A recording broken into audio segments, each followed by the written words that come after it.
Mayroon po sa economic policy na tinatawag na economic policy na tumutukoy sa mga hakbang na ginagawa ng Estado upang suportahan ang ilang sektor ng ekonomiya.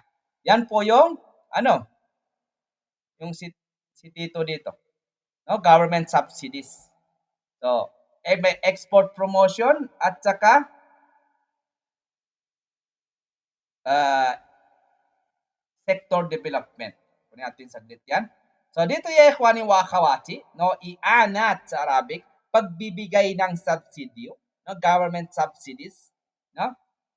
Ang pamahalaan ay maaring magbigay ng tulong pinansyal o subsidy sa piling sektor ng ekonomiya. Halimbawa niyan, agrikultura, industriya, teknolohiya. Kaya may agreement po dyan. Nakita niyo yung dyan, yung papers, may kontrata po dyan, papirmahan nila. No? Anong layunin nila dyan? Layunin nito na palakasin ang kakayahan ng mga sektor na iyon na lumago at maging mas produktibo po. No? Anong halimbawa niyan? Halimbawa po natin sa Pilipinas, wag dito si Jordan, no? Kasi taga Pilipinas tayo. Pagbibigay ng fertilizer subsidy sa mga magsasaka upang bumaba ang gastos sa produksyon. Nagawa po ba ito? Nagawa? Hindi pa. Okay. Hindi pa. Hindi pa? Nagawa Kailangan. ng mga iba. Hindi pa. Pagbibigay ng Hindi, fertilizer. walang full support.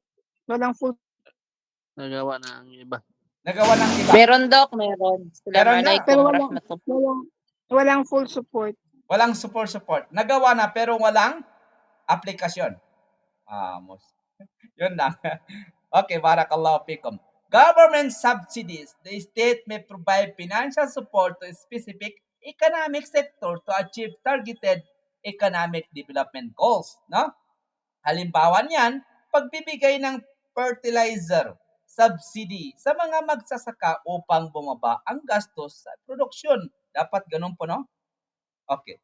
Pagbibigay ng tax incentive sa mga kumpanya ng BPO. Ano yung BPO?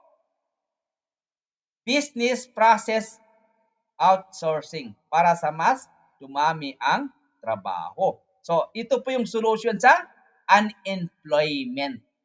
No?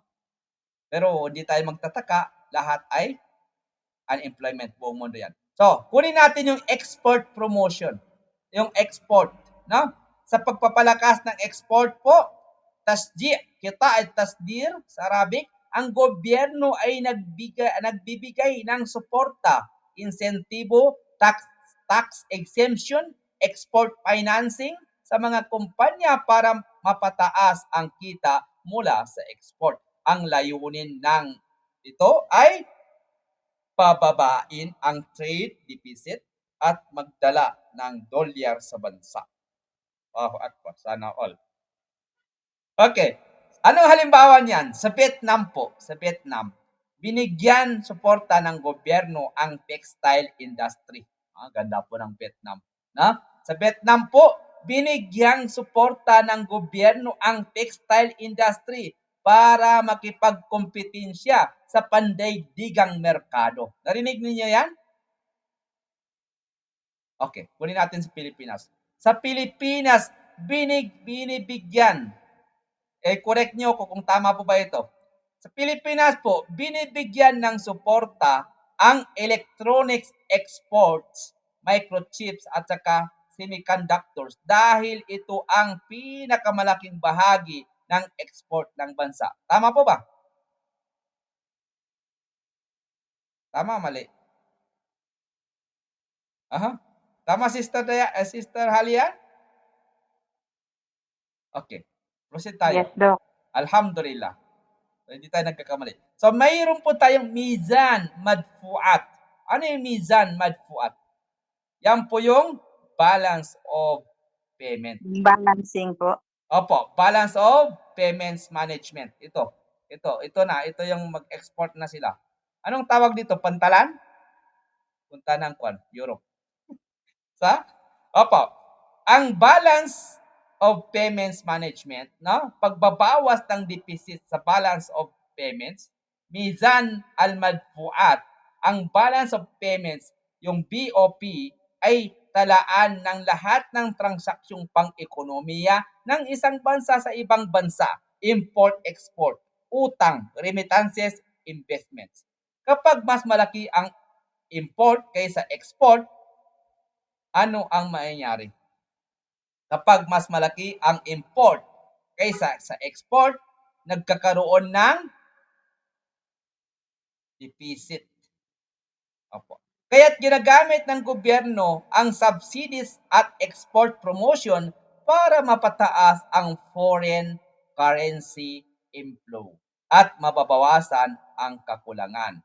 So connection po ng economics dito, ito ay bahagi ng mas malawak na pag-aaral ng ekonomiya dahil po sa fiscal policy. Dahil sa fiscal policy at saka monetary policy, ano pa? At saka development economics. So, fiscal policy, nakikita sa paraan ng pagbibigay ng subsidies at tax incentives. Sa monetary policy, kasabay nito, maaaring kontrolin na ang interest rates upang suportahan ang mga exporter. Sa development economics po, nakapokus sa paglago ng sektor para makamit ang sustainable development. Sana all may sustainable development tayo. No? Ang hakbang ng gobyerno po ng magbigay ng tulong sa sektor, yan po ang hakbang ng government. Tama po ba? Ang hakbang ng government or gobyerno na magbigay ng tulong sa sektor ng ekonomiya at suportahan ang export ay isang mahalagang bahagi ng economic policy. Sa layunin nito na palakasin ang lokal na produksyon, hikayatin ang pag-export, pababain ang deficit sa balance of payments, siguruhin ang paglago at katatagan ng ekonomiya. Okay na tayo. Tafadhalo.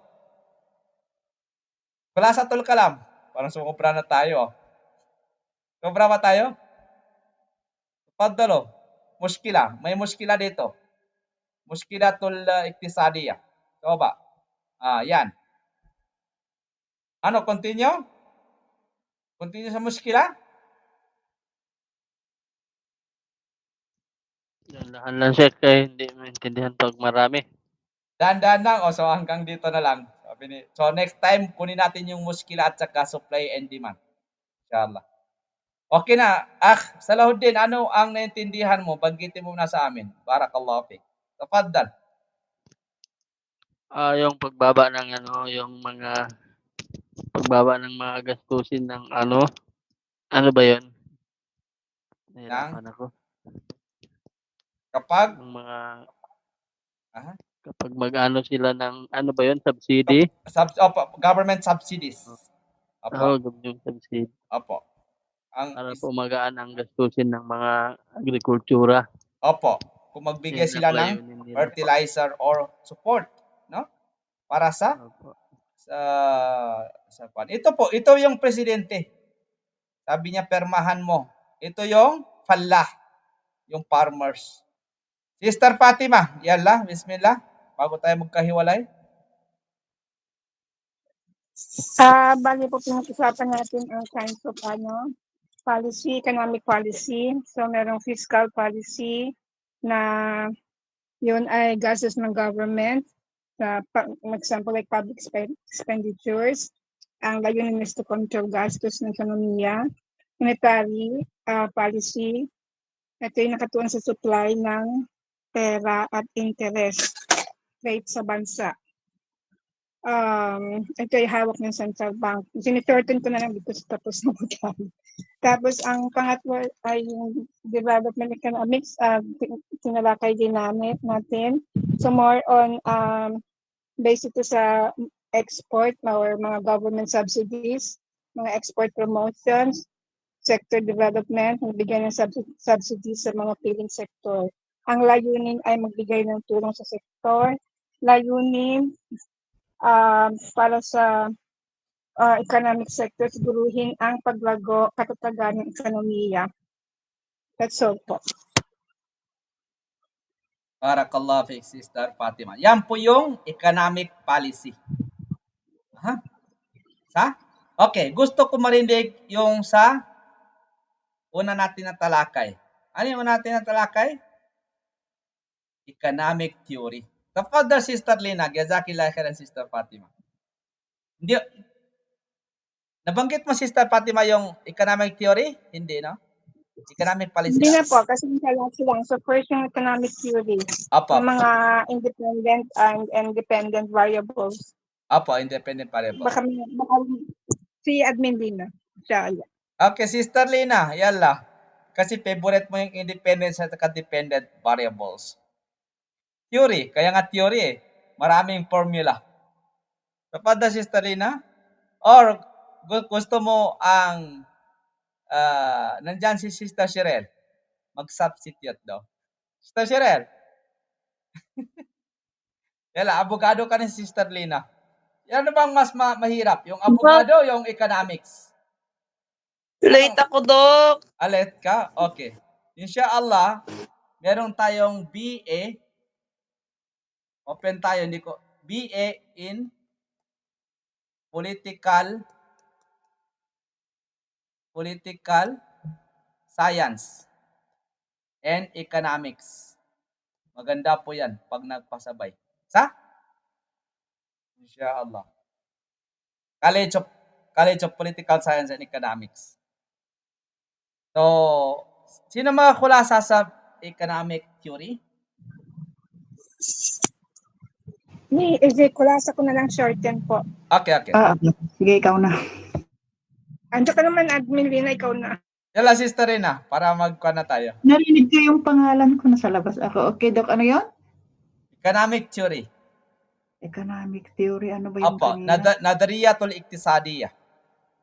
Ito. Nadariyatul Iktisadiyah, yung tumutukoy sa... Ito, Independent.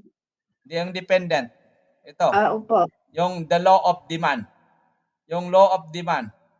Opo, ito Quantity yung tumutukoy sa and paliwanag pagsusuri ng pang-phenomenal na ekonomiya. At dito ay nakatuon sa variables. Independent variable, ito yung cause or changes. Yung dependent variable, ito yung result, effect, or measure. Yun lang po. Meron pa, sister. Meron pa. Yung independent variables at saka DB, dependent variables, teacher, ang teacher hindi na babago talaga. Pero yung kanya, salary. Yung example na lang po na isa yung kapag tumaas salary. ang pamasahe, ano mangyayari kapag tumaas ang ito yung independent variable na nagdudulot ng pagbabago doon sa mga pasahero. Naam. Yun yung dependent variable, yung mga pasahero. Opo. Tama po ba? Opo. Yung pasahero. Depende po sa pasahero. Okay po. Dependent variable, depende sa pasahero kung ilan. O yun din ang kanya. Pero yung gamitin yung pasahero, na example natin kanina. Opo. So ano pa? Meron sa theory. Nabanggit natin sa theory. Meron pa ba? Macro and micro. Opo. Macro and micro. Economics. At saka ano pa? Yung kapag bumaba ang presyo ng bigas mula 50 pesos to 40 pesos kilo, mas maraming pamilya ang bibili ng 5 to 10 kilos kaysa dati. So, anong tawag sa kanila? Kung tumaas naman ang gasolina, bababa ang demand sa private transport at tataas ang paggamit ng pampublikong sasakyan.